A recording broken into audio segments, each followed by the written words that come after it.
So that was Smile Away by Paul and Linda McCartney. I know we're not doing this for every song, but out of 10.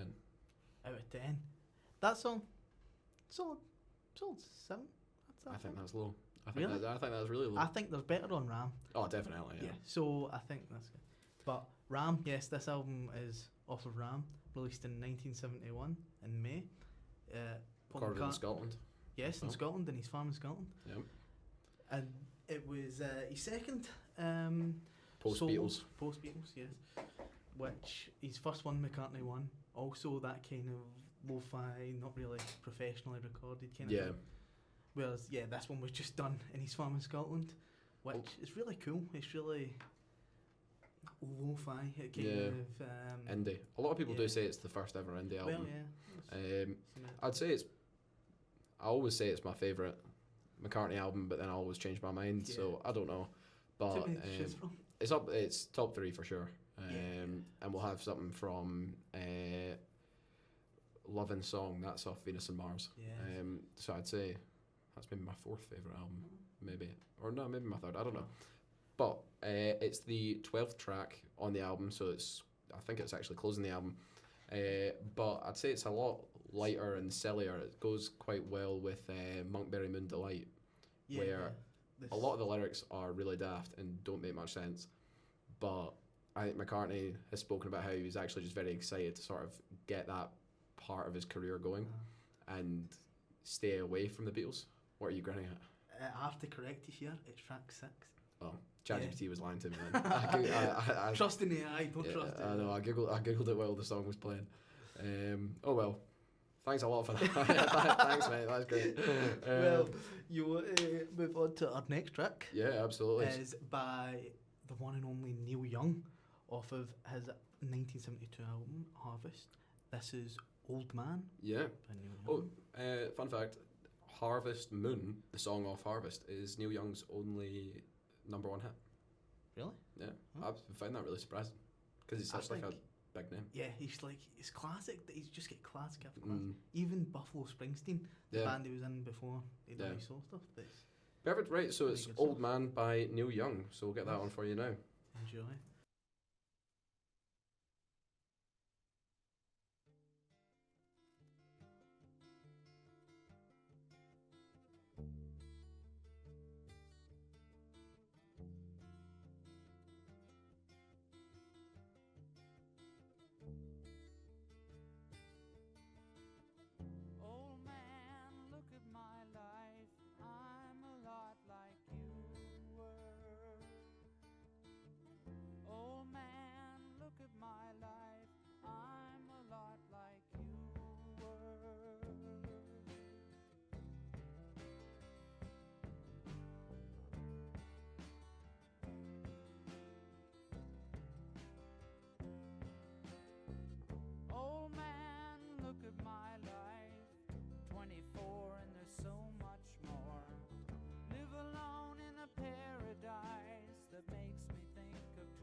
Doesn't mean that much to me, to mean that much to you. I've been first and last, look at how the time goes past. But I'm all alone at last, rolling home to you.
welcome back.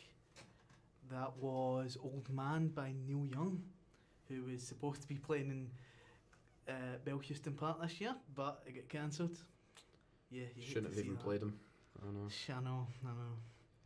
But the next song. Yeah. Or we're not doing movie of the week first. Is that first? Oh, you're Well, it right. doesn't matter. Oh, there you go. You're right. Yeah. You're right. I've been So the movie of the week Yes. was Doctor No. the James Bond movie. Yep. The first one. Absolutely, 1962. Yes. For people that know me, they'll know it was me that picked that. One of my favourite movies Yes. ever. I'd say maybe my favourite Bond movie. Probably the second best Bond movie, I think. Well, I don't know. A lot of Goldfinger fans and stuff out there, but Doctor No, what score did you give it, actually? Let's start with that. I gave this an 8. An 8. What you Respectable. got? I gave it a 9. You I'm gave pretty it sure. a Yeah, 9. I did, yeah. Yes, you Yeah, did. You yeah. did. Yes. Good. Yeah, well, for me, I'm a huge fan of the books, and I think Doctor No potentially matches the... Well, obviously there is differences, but if you read the book, you can see what the differences are and why they were made. It was to do with, like, the ending in the book. There's, like, a giant squid that Bond has to fight, and that would have been horrendous if they included that in 1962. It would have looked awful. Yeah. But one of the only, maybe the only Bond film without an actual Bond song. Oh no, because I don't think From Russia with Love has one either. So, what was your favourite thing about the movie, and what was your least favourite thing? Where do you think it struggled the most? I think it struggled the most in visuals, like purely the quality of visuals. For those who don't know who listen, I've never seen a James Bond movie before. Another big reason why I picked This it. is this is my first ever foray into the James Bond franchise. Would you watch But- any more? Yeah, definitely. Yeah. Well, I thought this was really good. The only issues I had with it, which, is something that you'd expect because it's a movie from 1962, Mhm. but there's a scene where, spoilers, if you've not watched the movie, you've had a few years to watch Yeah. it. But Bond is getting chased by these guys along the side of a hill, Mhm. and they're in this like kind of funeral car. Yep. And there's shots like through the windshield of Bond in it, and they just look terrible. They look so bad. It's obviously shot with like a screen behind it, Yeah. and it's just looks Like projection and all yeah, this. It looks Yeah. really, really bad. Because I didn't rewatch it for the this show because I've seen it so many times and I've read the book so many times, and the book is my go-to like holiday book just because it's set in Jamaica, which Yeah. you said you never realised. You didn't know before watching it. I knew nothing. All I knew was James Bond, spy. Yeah. That's about it. Well, it's set in Jamaica for those who don't know. It's unbelievable. Again, I suppose it'd be kind of bad if we didn't bring up the fact that it is really a product of its time, and Yeah, there is parts parts that are super racist, super sexist. Although it's far from the worst. Well, yeah, I really like. You said to me before, it's like it's a wee bit like, it's a product of its time. Yeah. But I was watching it and I was like, for something 1962, I'd expect much worse. Yeah. And then Somehow it gets worse. Like Oh. some of the later, see, Live and Let Die. It's probably maybe the most racist thing I've ever Really? seen in my life. Oh. Yeah, we need to watch that at some point. It's crazy. Same with Diamonds Are Forever. It's pretty dicey at moments. And obviously Bond's treatment of women is horrendous. But Yeah. the movie itself, if you ignore all that, if you ignore it, if you ignore all those major problems, It's a then great movie. I think it's amazing. And Sean Connery as Bond, to you as someone who'd never seen a Bond film, obviously he's a spy. Yeah. Take it you've seen bits and pieces from Daniel Craig, Yeah, like yeah, I've pictures seen and all that. trailers. Yeah. And stuff. What do you think of him as Bond? Because for me, I think he's the best I Bond. thought he was really good. Mm-hmm. I was saying this when I was speaking to my granddad about this, Mm-hmm. and I was like, I've really thought that he would look much older. Mm-hmm. Although he is early 30s in this. Yeah, maybe 32, maybe. Yeah, it was. I was taken back. I was like, I know Sean Connery as old man Sean Connery. Bald Sean Connery. Yeah. Well, he nearly, even in this one, he Well, is, yeah, he you is see it. nearly bald. He goes through the pipe and the water comes flooding in, Yeah. and he slicks his hair back, and it's really. Looks like he's dreaming of hair. But I thought he was a brilliant Bond. I thought his accent was really good. Mm-hmm. Scottish accent from Paisley. Yes. And I thought it was great. I thought his acting was really good. I'd say in terms of looks, people always talk about Pierce Brosnan, and I hate Pierce Brosnan is a handsome guy, but I would have said Sean Connery embodies him more because you can believe him as kind of a bad person, like a very aggressive person. Which Sean Connery, aggressive. Sean Connery, yeah, absolutely. No. Once again, much like Bond, questionable things in his past, but very like tough and cool. Yeah, it was like you're watching that and you're like, this is a cool guy. Yeah, He's- yeah. And I mean, smoking like 2 packs a day, all this, just proper old fashioned. And that's the bit with when he first introduced himself when he's playing cards. You were telling me about that earlier. Oh yeah. That's potentially the best introduction to a character ever, I think. When It's famous, so yeah, it goes perfect. in. He's playing the cards. You don't see Sean Connery's face until that shot. It goes in, and she asks him his name, and it's like Bond, yeah.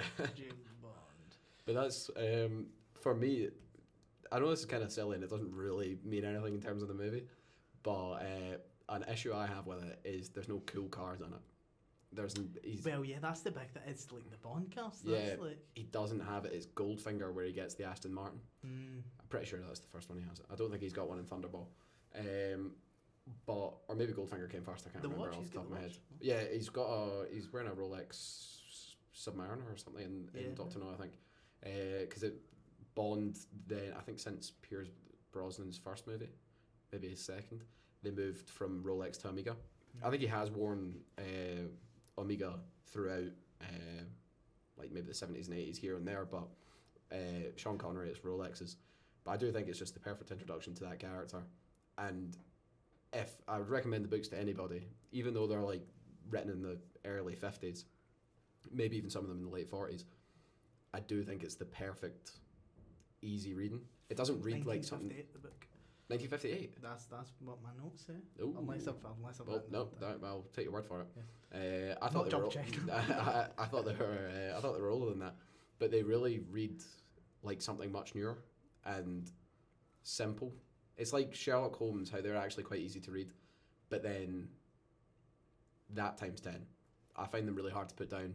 Casino Royale's the first book. It might only be like 120 pages. Really great. You could read it in an hour or two. But Doctor No, perfect. The setting, everything. Absolutely love it. Well, that was when we were talking about it before. We had a brief discussion. It's a bit of tangent, but books.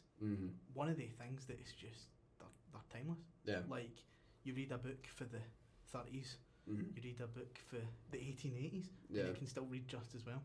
Absolutely. But that's so I'd recommend the books. I think I said I'll bring them in. I've got copies there. The probably the thing I've lent out the most, because I've given it to teachers. I gave it to my art teacher when I was in 4th year. I think I gave her Doctor No, and she gave it back being like, that's a really good book, but I don't want to read anymore. That's so sexist, so not okay. She was like, but it is. I can see why. She was like, but for me, I just can't get behind that. And I think if I'd probably have more of an issue with it if I didn't grow up watching it. I don't remember ever having not watched Bond. I've been watching it so young. My dad saw them all in cinemas, and that's probably again why I like Sean Connery so much, because to me he was always James Bond. I watched the Daniel Craig ones later. I think Daniel Craig's amazing, but I've got a lot of nostalgia for Sean Connery and I've watched them all 1,000 times, and I think Doctor No, for the first movie in a franchise, one of the best ever, especially when it's such a huge franchise. And I mean, as much as I'm a big Bond fan, if there's 28 movies, there's 6 good ones. Like most of them are absolute rubbish, but the Timothy Dalton ones, they're worth watching. I think the 80s, License to Kill and The Living Daylights, they got a lot more, because although I think Doctor No's rated a U, it does they get sillier and sillier when it leaves Sean, even the later Sean Connery ones, but when it goes into Roger Moore territory, it's horrendous. It's like a spoof. Like, it's like Johnny English, kind of. And then they decided, we're going to take this back, and it ended up being rated like a 15 and all that, and people were a bit like, oh, it's too violent for a Bond movie. But he's a great Bond because Bond's so harsh and cold. So, up next, Yes, Lovin' Song Lovin' by Song. Wings. So we'll get that Yes. going for you just now, and we'll discuss it after. Yes.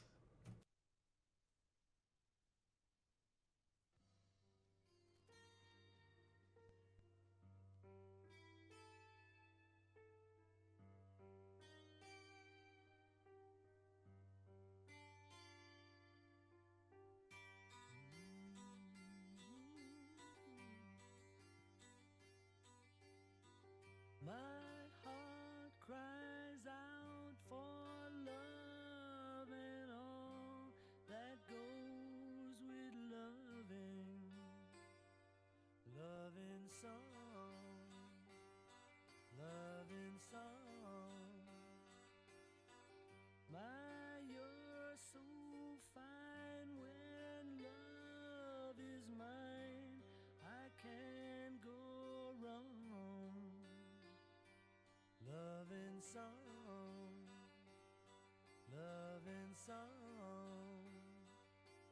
I can see the places that we used to go to now. Happiness in the homeland.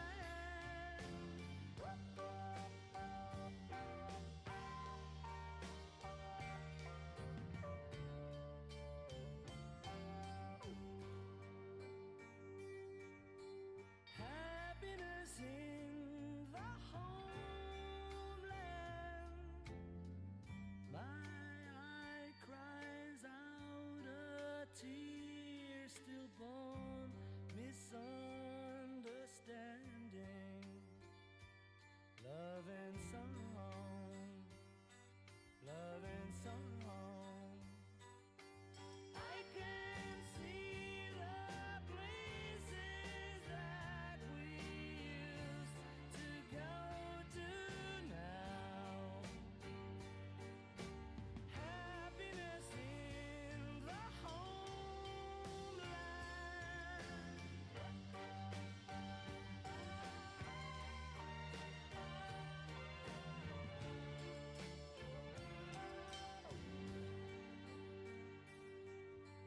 Happiness in the homeland.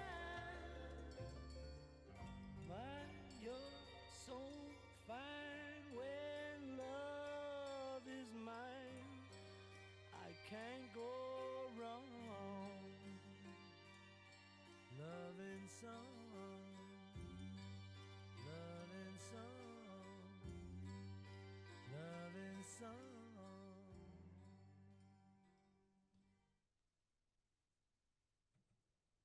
So that was Lovin' Song by Wings. So again, obviously you can tell that we like McCartney.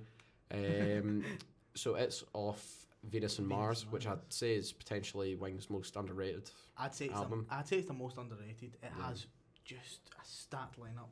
Released in November. Nope, sorry. That's incorrect. Released in May 1975. It just had the anniversary last year. They Yeah. put out a brilliant remaster of it. Oh, I Um, disagree. Did you listen to really? Letting Go of that? I thought it was really good. Oh, I you thought- like couldn't hear the bass at all, I thought. Really? I Yeah. thought it was really good. I thought like maybe some tracks were over compressed. Yeah. But I thought it was really good. Yeah. Well, I mean, it's an amazing album, Well, but I yeah. felt like they maybe, I don't know, where they mixing where they shouldn't be. Yeah. Trying to like, I mean, the 2014 change it. archive collection is like pretty peak. You're not Yeah. going to really improve upon that. yeah. But for Wings, they did. Well, there's like no live recordings of Lovin' Song. Really? I've looked so many times, can't find it anywhere. Even when they play basically all of Venus and Mars in what's that, Wings Over America, Yeah. which you can find full concert footage of, and it's on YouTube, and it's an amazing concert. But they always skip Lovin' Song, and it's one that, despite being a Beatles and McCartney fan forever, it's definitely came to me late. I'll have heard it multiple times before, but it's more been the last like 6 months or so that I've really started listening to it. Yeah. But excellent album. Yes, I it's an think. album. It was, I mean, it's kind of more known for being recorded in New Orleans. Yeah. And then there's the song on it that's kind of influenced by the New Orleans sound. What's that? That is I'm struggling to. I can't think either. My Carnival. Oh right. And Going to New Orleans, which is like that. That makes sense. Yeah. Excellent. So up next we've got Break On Through. Break On Through by The Doors. Excellent. I'm going to talk a little touch about this. I don't have too much to say. Just that it's off The Doors' first album, released in January 1967. One of the best albums of the 60s, I think. Really? I think The Doors are so good, so underrated. They don't get put up there with the likes of Jimi Hendrix and the Beatles for being like these psychedelic powerhouse. They are the top of like psychedelic music for me. Is it your favourite? Is The Doors your favourite album? Yeah, the first Doors album is probably my favourite. Then maybe is it called The Doors? Yeah, it's just self-titled The Doors. Yeah, I think I like Morrison Hotel. Maybe that's my favourite. I don't know. Perfect. So, is there anything you want to say specifically about the song? Break On Through. Sit back, relax, listen to it. It's a great song. Excellent. Perfect. Okay, so it's Break On Through by The Doors.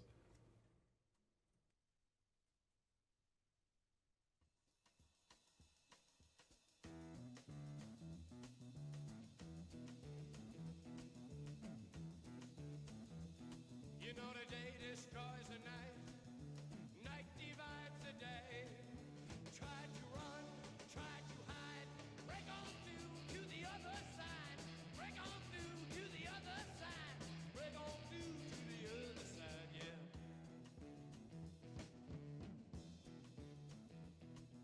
We chased our pleasures here, dug our treasures there, but can you still recall the time we cried? Break on through to the other side, break on through to the other side.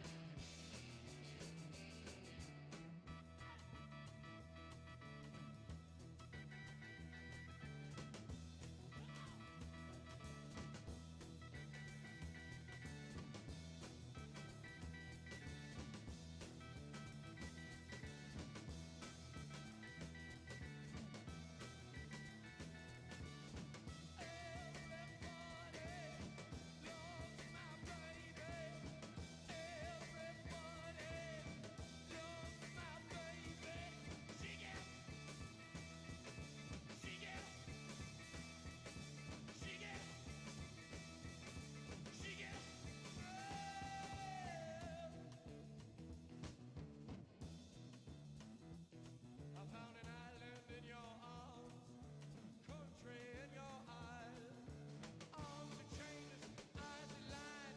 Break on through to the other side, break on through to the other side, break on through, oh yeah!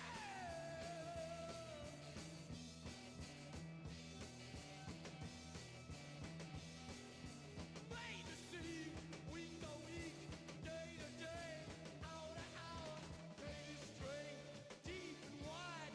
Break on through to the other side. Break on through to the other side. Break on through, break on through, break on through, break on through.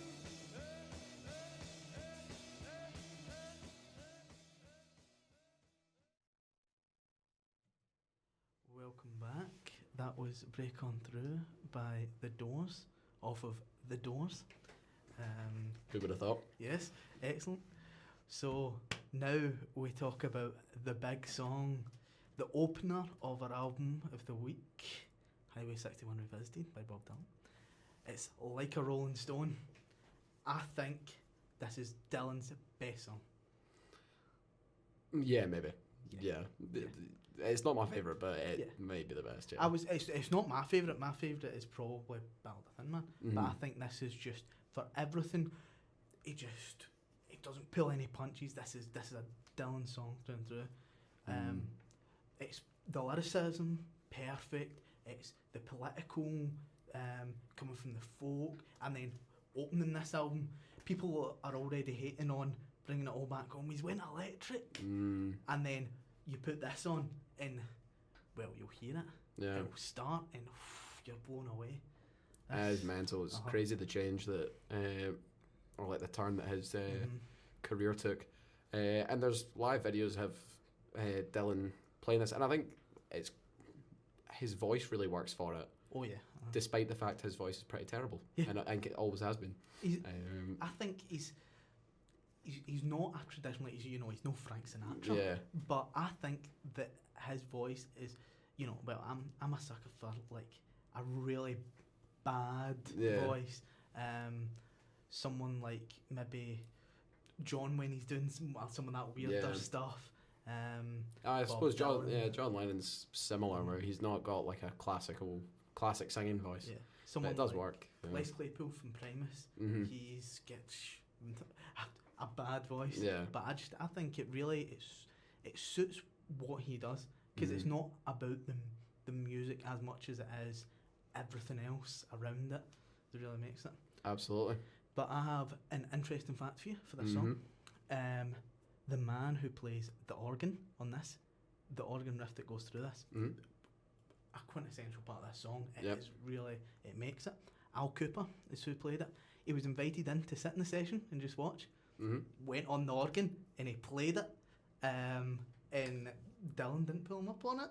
And he played it, and he played for the takes, and he got out there, and then he played his organ on it, and it makes the song. And it's I actually, think. no, absolutely. Perfect. So it's this will be our last song, so it'll play us out. It probably, I mean, to be fair, it's nearly 9 minutes long, so the whole song won't play. But thank you very much for listening, regardless. Yes, and we'll be on same time next week. Yes. So it's Like a Rolling Stone by Bob Dylan, and this is Here There on the air, and it's Radio Caley. We have to say that every time. You're listening on Radio Caley. We have to say that every time. On there, yeah. Good Perfect. night. Right. All the best. Cheers.